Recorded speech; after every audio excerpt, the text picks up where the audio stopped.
Hello, एक बार फिर स्वागत है आपका यूनिक आईएएस एकेडमी बाय गुलफाम अली राजी में। आज हिस्ट्री क्लास है और हिस्ट्री की ये 15th क्लास है। अब ये पूरा का पूरा लेसन प्लान बोर्ड पर है। अगर 30-35 मिनट में ये लेसन प्लान हमारा पूरा नहीं हुआ तो हम इसका सेकंड पार्ट या थर्ड पार्ट भी बनाएंगे। तो फिलहाल हम इसके ऊपर पार्ट फर्स्ट लिख नहीं रहे हैं। अगर पार्ट सेकंड बनाने की ज़रूरत पड़ी तो इसके ऊपर हम पार्ट फर्स्ट और पार्ट सेकंड लिख देंगे, ठीक है। तो आज जो है हम लोग एक्चुअली चल रहे हैं धीरे धीरे जो 1857 का रिवोल्ट है उसकी ओर को चल रहे हैं। तो 1857 के रिवोल्ट की ओर चल रहे हैं, लेकिन उससे पहले हमें ये पता होना चाहिए कि ब्रिटिश राज में हमारे यहाँ कौन कौन गवर्नर या गवर्नर जनरल रहे और किसके खास क्या अचीवमेंट्स थे, क्या मेरिट्स थी और क्या डीमेरिट्स थी, या ये कह सकते हैं कि किसने क्या किया या किसके समय में कौन सी घटनाएं हुई। जैसे हम लोग कहते हैं ना कि सती प्रथा का अंत किसने किया, दास प्रथा का अंत किसने किया, या राजपूतों में कन्या शिशु के वध का जो एक परंपरा थी कुछ राजपूतों में, सभी में नहीं, उसको किसने ख़त्म किया, नरबली पर पूर्ण प्रतिबंध किसने लगाया। इसके अलावा जैसे एंग्लो मैसूर वार, एंग्लो मराठा वार, कौन सा वार किसके समय में हुआ, कौन सा रिवोल्ट किसके समय में हुआ, और बहुत सारे आर्मी रिवोल्ट थे, अलग अलग आर्मी रिवोल्ट थे, सैनिक विद्रोह थे, कौन से विद्रोह का क्या कारण था। तो ये सारी चीज़ें जानेंगे हिस्ट्री की 15वीं क्लास में। आपसे रिक्वेस्ट है कि अगर आपने अभी तक हमारा चैनल सब्सक्राइब नहीं किया है तो प्लीज़ हमारे चैनल को ज़रूर सब्सक्राइब कीजिए और जुड़े रहिए अंत तक हमारे साथ। तो शुरू करते हैं वॉरेन हेस्टिंग्स। अच्छा, वॉरेन हेस्टिंग्स के बारे में मैं आपको इससे पहले काफ़ी कुछ बता चुका हूँ। जब मैंने आपको प्लासी और बक्सर के बैटल पढ़ाए हैं, उसके बाद जो रिवेन्यू सिस्टम पढ़ाया मैंने आपको, ट्रायल एंड एरर, और भी बहुत सी चीज़ें हैं जो वॉरेन हेस्टिंग्स के बारे में आपको मैं पिछली क्लासेस में बता चुका हूँ। अब आगे चलते हैं, ठीक है ना। आप लोग जो मेरी क्लास में बैठे हैं, आप लोग ये भूल जाइए कि सामने कैमरा लगा हुआ है, ओके। आप लोगों को अगर कोई कन्फ्यूज़न है तो आप मुझसे पूछिए, ओके। प्राइमरी आप हैं, ओके। आप लोग ये भूल जाइए कि यहाँ पर सामने कैमरा लगा हुआ है। आप लोगों को कन्फ्यूज़न हो तो मुझसे वहीं पर रुक करके पूछिए, ठीक है ना, ठीक है। हाँ, तो वॉरेन हेस्टिंग्स, अब गवर्नर क्या होता है, गवर्नर जनरल और वायसराय क्या होता है, आपको ही बता दूं। आपको पता ही होगा ना, पता है ना, गवर्नर जनरल और वायसराय में क्या अंतर था। अजमैन,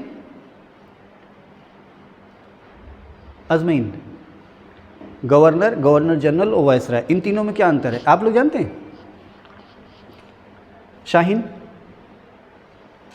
प्रियंका, गवर्नर जनरल और वायसराय, एक लाइन में इसका अंतर बताएं।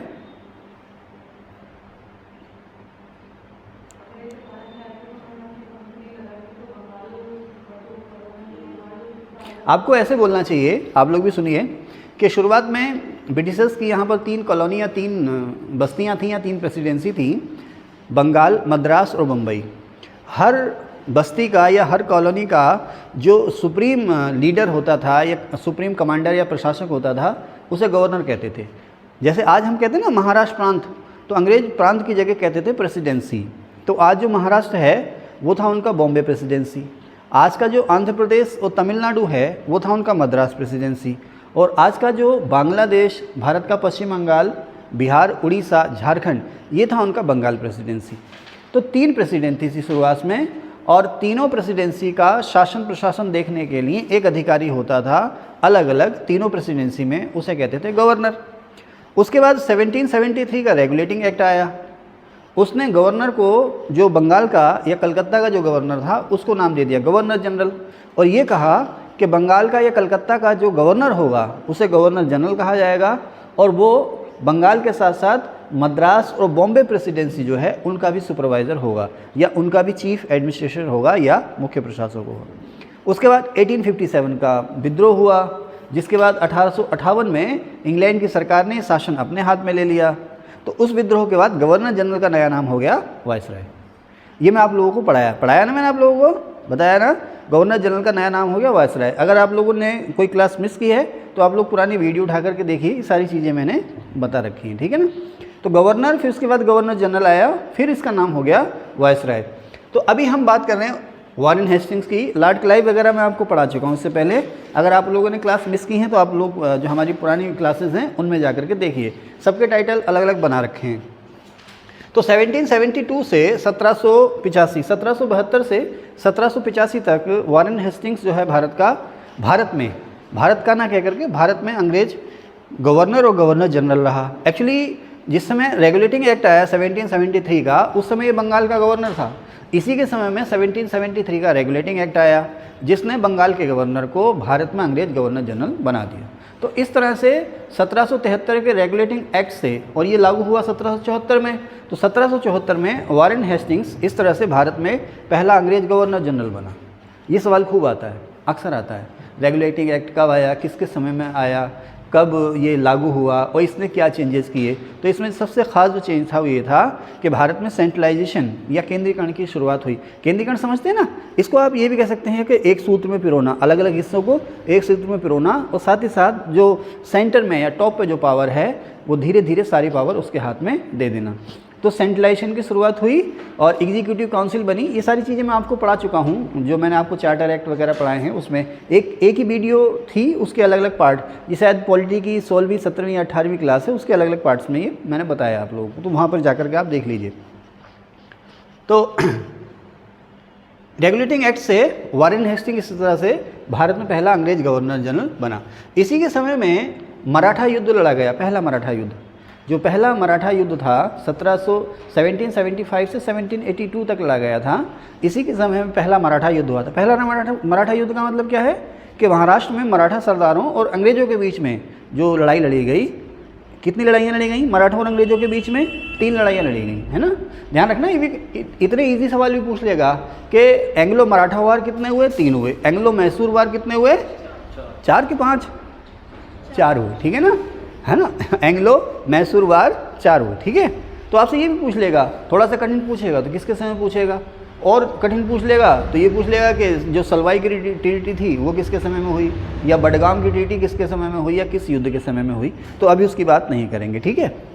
तो पहला मराठा वार इसके समय में हुआ और दूसरा मैसूर वार। मैसूर समझते हैं ना, वर्तमान कर्नाटक जो है उसे मैसूर स्टेट कहते थे, और यहाँ का मैसूर स्टेट का जो स्वतंत्र मैसूर स्टेट का जो फाउंडर था वो हैदर अली था। उसके बाद टीपू आया, तो दोनों पिता पुत्र ने राज किया था। टीपू अली को समाप्त कर दिया था। किसने समाप्त किया टीपू को? मैंने टीपू अली बोल दिया क्या? अच्छा, टीपू को लास्ट में किसने समाप्त किया? टीपू सुल्तान को वेलेज़ली ने, लॉर्ड वेलेज़ली ने, है ना। अभी आगे आएगा ही, ठीक है। तो अभी आपने ये याद करना है कि पहला मराठा युद्ध और दूसरा मैसूर युद्ध किसके समय हुआ? वारेन हेस्टिंग्स के समय में, ठीक है। अब यहाँ पर मैं आपको बता दूँ ना, मैंने ये नोट्स लिखे हैं बहुत ही शॉर्ट में लिखे हैं, जिससे कि आपका काम चल जाए। अगर आप डिटेल लिखना चाहें तो वीडियो के साथ साथ आप लिखते रहें। इससे क्या है कि मेरे लेसन प्लान की फ़्लो बनी रहेगी और मुझे आपको अलग से नोट्स नहीं प्रोवाइड करने होंगे। सारी चीज़ें फ़्लो बनी रहेगी, सही सही फैक्ट आएंगे और मुझे आपको अलग से नोट्स नहीं देने होंगे, इसलिए मैंने चीज़ें शॉर्ट में लिख रखी हैं। तो पेंशन बंदी क्या है? वारेन हेस्टिंग्स ने मुग़ल बादशाह की पेंशन जो थी वो बंद कर दी थी। ये सवाल आएगा कि किसने मुग़ल किंग की पेंशन बंद करी? वारेन हेस्टिंग्स ने, ठीक है ना। अब मुग़ल बादशाह कौन सा? अब यहाँ पे देखो 2 मुग़ल बादशाह हैं ना इस समय। वारेन हेस्टिंग्स के समय में जो मुग़ल किंग थे वो 2 थे। एक तो दिल्ली में बैठा है, दिल्ली में हालांकि नाम मात्र का लेकिन मुग़ल किंग है वो, और एक जो अंग्रेज़ों का पेंशनर है शाह आलम, जिसके समय में बक्सर की लड़ाई लड़ी गई। जो बक्सर की लड़ाई में एक पक्ष था, अगर आपने नहीं देखा हो देखना, है ना। शाह आलम सेकेंड जो कि अंग्रेज़ों का पेंशनर था इलाहाबाद में, उसकी पेंशन बंद कर दी गई थी, ठीक है ना। इसके अलावा आगे चलें। अब ये एक बहुत ही फेमस केस है नंद कुमार केस। ये अक्सर आ जाता है कि नंद कुमार केस जो है वो किसके समय में हुआ। नंद कुमार किसी का नाम है। एक्चुअली क्या हुआ, मैंने आपको पढ़ाया ना, मीर कासिम, मीर जाफ़र, सिराजुद्दौला पढ़ाए ना, मुबारकुद्दौला, नज़मुद्दौला वगैरह वगैरह। जब मीर जाफ़र मर गया, मीर जाफ़र को अंग्रेज़ों ने कितनी बार नवाब बनाया विकास? 2 बार, है ना, 2 बार नवाब बनाया।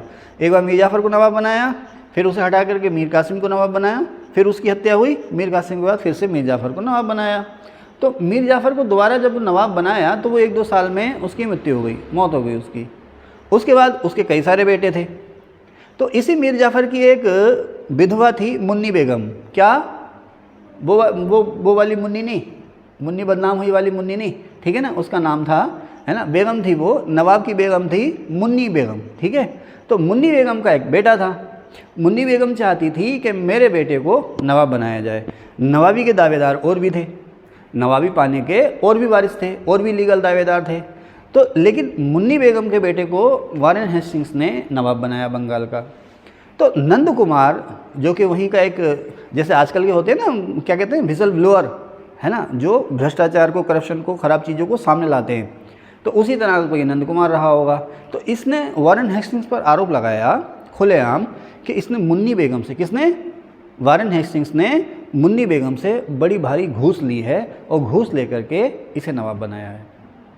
इससे वॉरेन हेस्टिंग्स तिलमिला गया और तिलमिलाने के बाद उसने उस पर मुकदमा चलवाया, उस पर राजद्रोह का या देशद्रोह का मुकदमा चलवाया और मुकदमा चलाने के बाद झूठी मूठी पैरवी करके उसे फांसी की सज़ा दिलवा दी। और जबकि बाद में कहा गया कि जो नंद कुमार ने जो बात कही थी ये बिल्कुल सही कही थी और फांसी की सज़ा देना एक किस्म का वो अत्याचार था। और कहते हैं कि इसमें जो उस समय का सुप्रीम कोर्ट का चीफ जस्टिस था एलिस एम्पे, उसने वॉरेन हेस्टिंग्स का साथ दिया था कि हाँ भाई ख़त्म करना, हाँ ख़त्म करना। तो ये नंद कुमार केस आता है कि कुख्यात नंद कुमार केस किसके समय का था, तो वॉरेन हेस्टिंग्स के समय का था। अच्छा, अगर आप मेंस देंगे ना, आईएएस मेंस में तो नहीं, आईएएस मेंस में इतने छोटे सवाल नहीं आते हैं, स्टेट लोअर पीसीएस के या स्टेट पीसीएस के मेंस अगर आप देंगे तो उसमें तो 20-30 क्वेश्चन के या 50 शब्दों के जो सवाल आते हैं उसमें इस तरह का सवाल पूछ लेता है नंद कुमार केस, समझ रहे ना। आज दोस्त कहाँ है भाई, आज दोस्त कहाँ हैं, घर में क्या काम कर रहे हैं, इन्हें एग्ज़ाम के समय में काम आते हैं, तुम भी अक्सर भाग जाते हो हैं, नेपाल नहीं जा रहे। चलो तो नंद कुमार केस जो है वो 1775 का है। थोड़ा तेज़ चलते हैं, इसी स्पीड से रहा है तो सुबह हो जाएगी इसको पूरा करते करते, है ना। हाँ, तो इसी के समय में भारत में पहली बार कलकत्ता में सुप्रीम कोर्ट बना था, मैं आपको पढ़ा चुका हूँ ये। इसी ने भारत में पहली बार डीएम, डिस्ट्रिक्ट मजिस्ट्रेट नहीं कहा गया था इसको, डिस्ट्रिक्ट कलेक्टर या जिला कलेक्टर, डीएम मैंने लिख दिया आपको समझाने के लिए, जिला कलेक्टर या जिला संग्राहक। सबसे पहली बार जो डीएम का पद बनाया 1773 में वॉरेन हेस्टिंग्स ने बनाया। ये इसके जो ट्रायल एंड एरर का जो था ना, उसका ट्रायल एंड एरर के जो प्रयोग थे इसके, उसी का एक हिस्सा था, वो मैं आपको अलग से बता चुका हूँ। तो डीएम का पद इसी ने बनाया और उसे ज़िले में पावर का सेंटर बनाया। ज़िले में पावर का सेंटर डीएम को बनाया। इसका मतलब क्या है कि जो फौजदारी है, दीवानी मामले हैं, रेवेन्यू के मामले हैं, पुलिस के हैं, सारे के सारे मामले जो है उसने एक ही आदमी को दे दिए, किसको, डीएम को। पुलिस के, फौजदारी यानी कि पुलिस आपराधिक मुकदमे जो हैं, पुलिस का काम, मजिस्ट्रेट की पावर डीएम को दे दी, लगान वसूलने की पावर भी जो है वो डीएम को दे दी। ज़िले में उसे सबसे बड़ा अधिकारी, हर मामले में सबसे बड़ा अधिकारी बना दिया। इसलिए कहा गया था कि वॉरेन हेस्टिंग्स ने डीएम का पद बनाया कलेक्टर का और उसे ज़िले में पावर का सेंटर बनाया। बाद में लॉर्ड कॉर्नवालिस आया था, यही बताता चलूँ तो वो फेमस है कॉर्नवालिस कोड के लिए। कॉर्नवालिस कोड, कोई बच्चा बताएगा आप में से क्या है कॉर्नवालिस कोड? जब लॉर्ड कॉर्नवालिस आया तो उसने ये किया कि डीएम को जो इतनी ज़्यादा पावर दे रखी हैं वो सही नहीं है। एक ही पद में, एक ही पोस्ट में सारी पावर आपने समा रखी हैं, ये सही नहीं है। उसने क्या किया कि डीएम से जो पुलिस के और फौजदारी के काम थे वो ले लिए। पुलिस और फौजदारी समझते हैं चांद, फौजदारी कि वो फौजदारी मुकदमा, लड़ाई झगड़े, चोरी डकैती, ये सारे क्या हुए, फौजदारी हुए, ठीक है ना।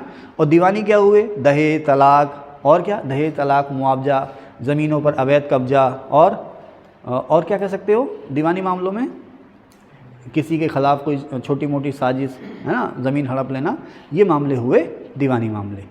तो लॉर्ड कॉर्नवालिस ने क्या किया कि जो पुलिस के यानी कि फौजदारी मामले थे उसके लिए जिला मजिस्ट्रेट अलग से, डिस्ट्रिक्ट जज या डिस्ट्रिक्ट मजिस्ट्रेट नाम का पद बनाया, फौजदारी काम उसे दे दिए। और कलेक्टर के पास केवल जो रेवेन्यू के काम थे वो रह गए, लगान लगाओ और वसूलो, लगाओ और वसूलो। यानी कि उसने सेपरेशन ऑफ पावर्स किया। सेपरेशन ऑफ पावर्स का मतलब क्या है कि जैसे मान लो चांद आप हो, मैं सारी पावर्स आपको ही दे दूँ, बोर्ड भी आपने तैयार करना है, कैमरा भी आपने तैयार करना है, लेसन प्लान भी आपने बनाना है, पढ़ाना भी आपने है, मैं तो बैठा रहूँगा बस, आपको सुपरवाइज़ करता रहूँगा, है ना।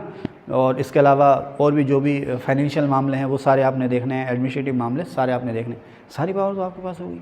अब कहीं आप डिक्टेटर ना हो जाओ, तानाशाह ना हो जाओ, तो हमने क्या कहा, थोड़े काम ये जो है लेसन प्लान, स्क्रिप्ट बनाने का काम गीता करेंगी, है ना।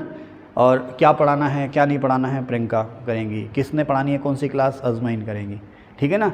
इसको कब पब्लिश करना है ये काम प्रियंका पांडे जी देखेंगी। तो ये हो गया पावर को अलग अलग हिस्सों में बांटना, समझ रहे हैं।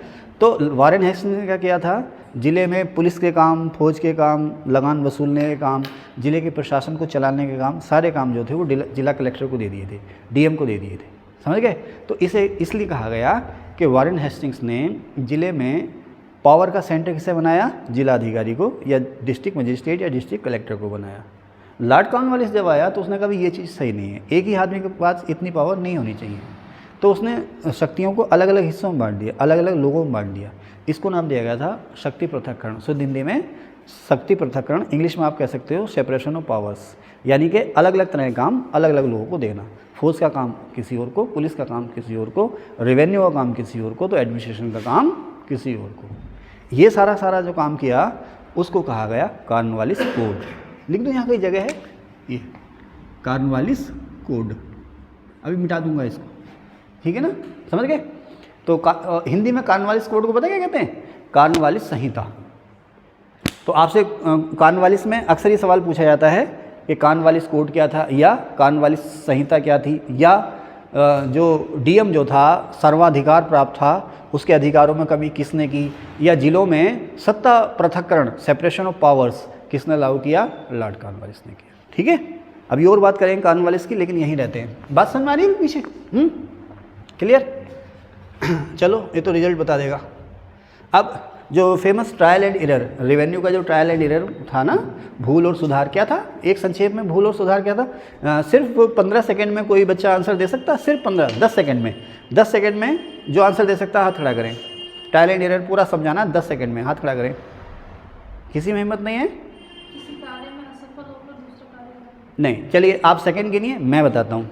सबसे पहले इसने क्या किया? जिले में कलेक्टर का पद बनाया और भारतीय दीवान नियुक्त किए, लगान वसूली का सारा काम उसे दे दिया। फिर उसने देखा ये तो गड़बड़ हो रही है, लगान वसूली के लिए ज़मीनों को 1 साल की नीलामी कर दी। फिर उसने कहा 5 साल की नीलामी कर दी। फिर देखा फिर गड़बड़ हो रही है, फिर से 1 साल की नीलामी कर दी। फिर गड़बड़ हो रही है तो फिर से डीएम को पावर दे दी गई। यानी कि यही था आपका ट्रायल एंड एरर। 15 सेकंड नहीं हुआ है ना? हो गए 15 सेकंड में बता दिया मैंने, हैं? अच्छा चलो, जो भी 20 हो गए, 22 हो गए, है ना। अब इसको लिखोगे तो 2-1 मिनट चाहिए आपको, है ना। तो 20 ट्रायल एंड एरर आ गया। मान लो आप पीसीएस यूपीएससी में, मैंने कहा ना यूपीएससी में इतने छोटे क्वेश्चन नहीं आएंगे। यूपीएससी में तो पूरा का पूरा कंपनी रेवेन्यू सिस्टम आ जाएगा, तो उसमें आपने स्थायी महालवाड़ी और रैयतवाड़ी भी लिखना है, तो ट्रायल एंड एरर भी लिखना है ना। तो मार्टिन बर्ड को भी बताना, तो एल्फिंस्टन को भी बताना। तो स्टेट पीसीएस में इतनी टेंशन लेने की ज़रूरत नहीं है। प्री में तो सभी कुछ पढ़ना है ना, लेकिन मेंस में आपसे छोटे छोटे सवाल पूछेगा वो। हाँ, बड़ा सवाल ही पूछ सकता है स्टेट पीसीएस में, जैसे उत्तराखंड स्टेट पीसीएस या एमपी पीसीएस की अगर हम बात करें, आप लोग भी ध्यान सुनना, तो उसमें 39 क्वेश्चंस आते हैं मेंस में एक पेपर में। उसमें से शायद 35 क्वेश्चन या 37 क्वेश्चन करने होते हैं, ठीक है। तो उसमें जो बड़े बड़े क्वेश्चन होते हैं, बड़े बड़े क्वेश्चन जो होते हैं वो 250 वर्ड्स में आते हैं। 250 शब्दों के 5 सवाल होते हैं, हर सवाल जो होता है 16-16 नंबर का होता है। तो वो जो है, वो जो लिमिट है वो आप यूपीएससी लेवल की मांग सकते हैं। 250 शब्दों में, 150 शब्दों में, और फिर उसके बाद शायद 80 या 50 वर्ड्स में, और फिर 30 वर्ड्स में, ऐसे करके क्वेश्चन आते हैं, ठीक है। बस थोड़ा सा पैटर्न अलग है, पढ़ना सभी में एक ही है, चाहे आप लोअर पीसीएस की तैयारी करो, पीसीएस की या यूपीएससी की तैयारी करो। चलिए, तो ट्रायल एंड एरर इसी के समय में हुआ। और जब ये वापस लौटा यहाँ से, जब यहाँ से ये वापस लौटा, तो इस पर महाभियोग लगाया गया था। लाइट गई। तो जब ये वापस गया अपना पद छोड़ के यहाँ से, अच्छा तबस्सुम वारेन हेस्टिंग्स ने किस वजह से इस्तीफ़ा दिया था? कोई भी बताएं? कौन सा बिल? पिट्स एक्ट, वेरी गुड, है ना। पिट्स एक्ट जब आया तो उसने गवर्नर जनरल की जो पावर्स थी वो थोड़ी कम कर दी थी। तो उसी पिट्स एक्ट के विरोध में वारेन हेस्टिंग्स ने रिज़ाइन कर दिया था, इस्तीफ़ा दे दिया था, ठीक है ना। अच्छा, कल जब आप सुबह आएंगे ना, तो आप लोग ध्यान रखिएगा, एक तो उत्तराखंड में स्वतंत्रता आंदोलन का योगदान, और दूसरा विभिन्न प्रकार के चार्टर और रेगुलेटिंग एक्ट जो मैंने आपको पढ़ाए हैं वो मैं पूछूंगा आपसे, ध्यान रखना, ठीक है। कल सुबह जब आएंगे आप लोग, अगर मैं भूल जाऊँ तो मुझे बताया ना। तो सवाल ये आता है कि किस गवर्नर जनरल पर भारत से वापस लौटने पर महाभियोग लगाया गया? तो वारेन हेस्टिंग्स पर लगाया गया। किसने पिट्स एक्ट के विरोध में इस्तीफा दिया? वारेन हेस्टिंग्स ने दिया। क्या ये महाभियोग पास हो गया था? नहीं हुआ था। ये महाभियोग लगाया किसने? एडमंड वर्क ने लगाया। ये इंग्लैंड का मानवाधिकारवादी और लोकतंत्रवादी दार्शनिक था एडमंड वर्क। राजनेता भी था और दार्शनिक भी था। एडमंड वर्क, शॉर्ट में लिख दिया मैंने, वर्क।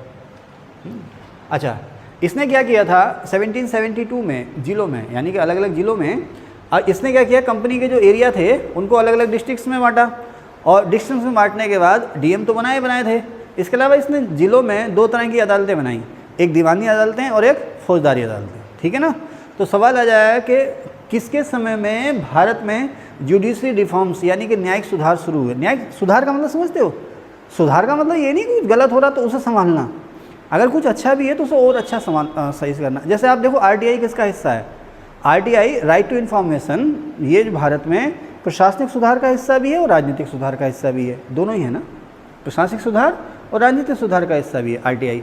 उसी तरह से right to education, right to education Bharat में शैक्षिक सुधार, प्रशासनिक सुधार, सामाजिक सुधार, इन सभी का हिस्सा है। तो ऐसा थोड़ी है कि इससे पहले कुछ गड़बड़ हो रहा था, कुछ गड़बड़ हो जाता था तो उस गड़बड़ी की संभावना को बिल्कुल ख़त्म करने के लिए हम आरटीआई और आरटीई ले आए।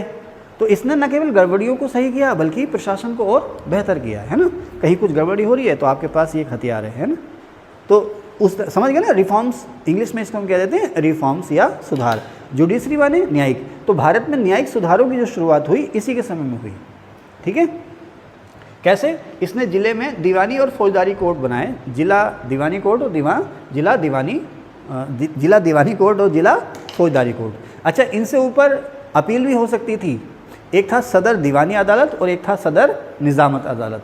तो ये सदर दीवानी और सदर निज़ामत अदालत, ध्यान से सुनिएगा, दीवानी कोर्ट, फौजदारी कोर्ट जिलों में, और इनसे ऊपर जो अपील का न्यायालय था वो सदर दीवानी और सदर निज़ामत अदालत। आप सिर्फ ये याद रखें कि किसने बनाए? लॉर्ड वारेन हेस्टिंग्स ने बनाए।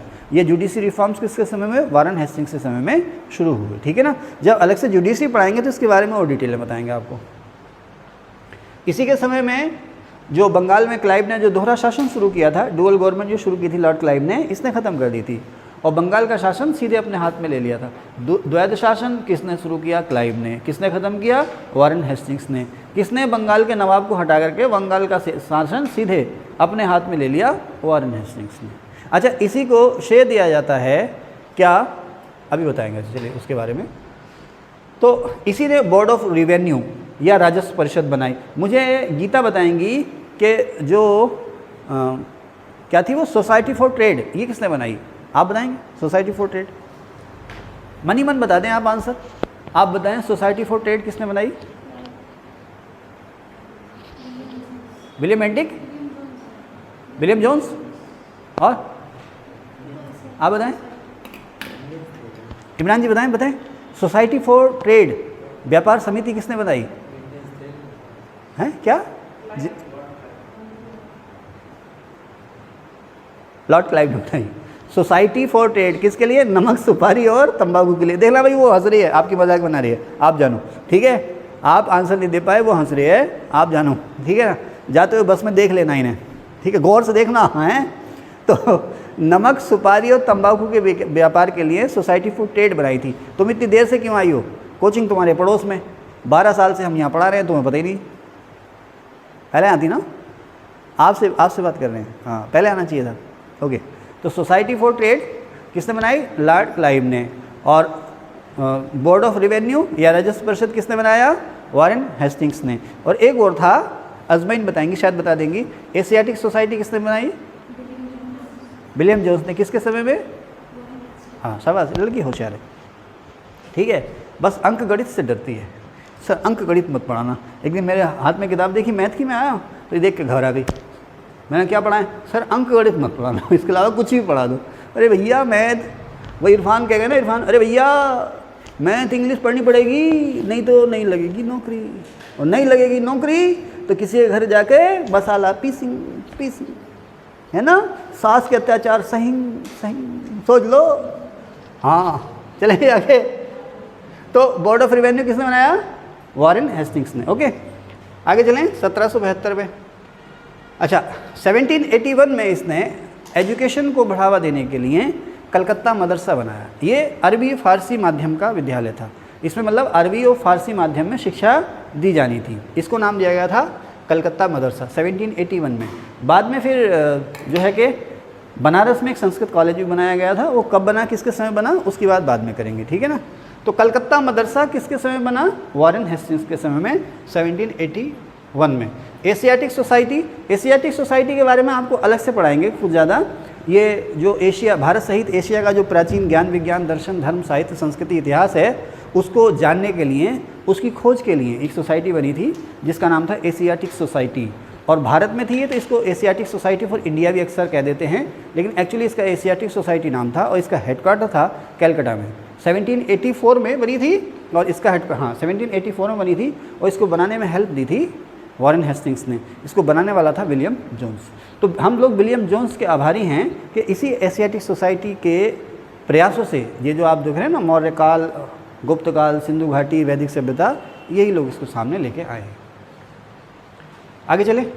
ये सब मैंने आपको बता दिया है कि इसने 1772 में ज़मीन का जो लगान है उसको वसूलने के लिए 5-5 साल के लिए ज़मीन को ठेके पर उठाया 1772 में, और फिर से 1776 में ज़मीन का जो लगान का ठेका वसूलने के लिए नीलामी की गई वो 1 साल के लिए की गई। इसी को, ये जो था, ये ट्रायल एंड एरर जो सिस्टम है उसका हिस्सा था। ये मैंने शॉर्ट में लिखा है जरा सा यहाँ पर, चार्ल्स विल्किंस गीता। एक्चुअली एक चार्ल्स विल्किंस था। चार्ल्स विल्किंस को वॉरेन हेस्टिंग्स ने संरक्षण दिया था, स्कॉलरशिप या वजीफ़ा दिया था। किस लिए? चार्ल्स विल्किंस जो था भाषाविद था, बहुत सी भाषाओं का जानकार था। इसने श्रीमद् भागवत गीता का संस्कृत से इंग्लिश में अनुवाद किया था, ठीक है ना। तो चार्ल्स विल्किंस ने किया, किसके समय में किया, किसके संरक्षण में किया? वॉरेन हेस्टिंग्स के। और वॉरेन हेस्टिंग्स ने वो जो ट्रांसलेटेड बुक थी गीता की, उसकी भूमिका या उसका जो प्रीफिक्स कह सकते हैं, आप कुछ भी कह सकते हो, वॉरेन हेस्टिंग्स ने लिखी थी। उस किताब का पहला पन्ना या उस किताब की भूमिका जो लिखी थी वॉरेन हेस्टिंग्स ने लिखी थी। ओके, उसके बाद आता है नंबर लॉर्ड कॉर्नवालिस का। अब यहाँ तक आते आते काफ़ी समय हो गया है, तो हम लोग क्या करेंगे, अब इस क्लास की दूसरी पार्ट, इस क्लास का दूसरा पार्ट बनाएंगे। ये इस क्लास का पहला पार्ट है, अब हम इस क्लास का दूसरा पार्ट बनाएंगे। आप स्क्रीनशॉट ले लीजिए, 1 मिनट रुकिए, मैं वहाँ पार्ट 1 लिख दूँ, याद रहेगा मुझे ना।